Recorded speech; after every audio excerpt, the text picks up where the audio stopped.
Nibung ini telah lama aku salai. Mungkin hari ini akan merobek permangsa yang sekian lama ditunggunya. Biar satu kampung mengatakan yang Awang Toksan sudah gila, sudah hilang akal. Ya, aku masih waras. Aku cuma ingin pertahankan hak aku, hasil titik peluh yang banyak mengalir ke bumi. Aku harus pertahankan meski dengan cara apa sekalipun. Aku bersumpah tidak akan meminta pertolongan sesiapapun. Biar aku ikhtiar dengan akal aku sendiri. Aku akan mencari jalan untuk menamatkan masalah yang selalu menghantui kepala aku ini.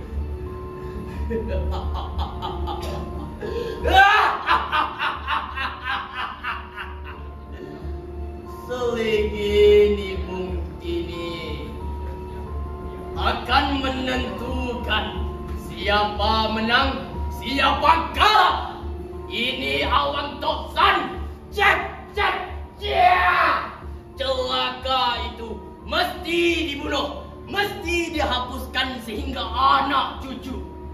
Berani kau mengganggu hak aku, niat aku sudah bulat. Biar apapun terjadi, celaka ini mesti aku radu sampai perutnya terburai. Biar mampus bergelimpangan.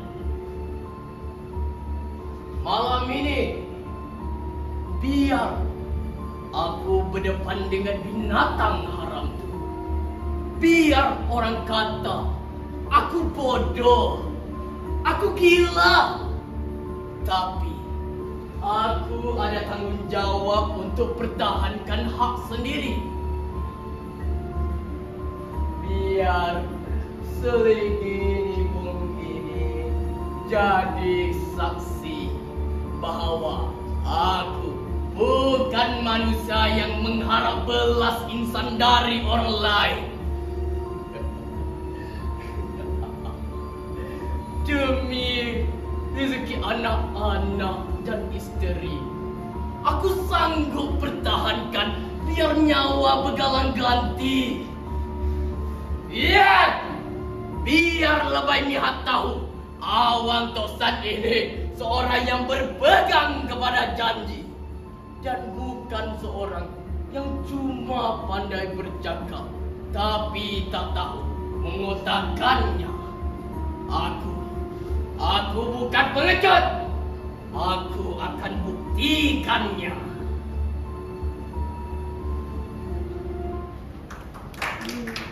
Terima kasih.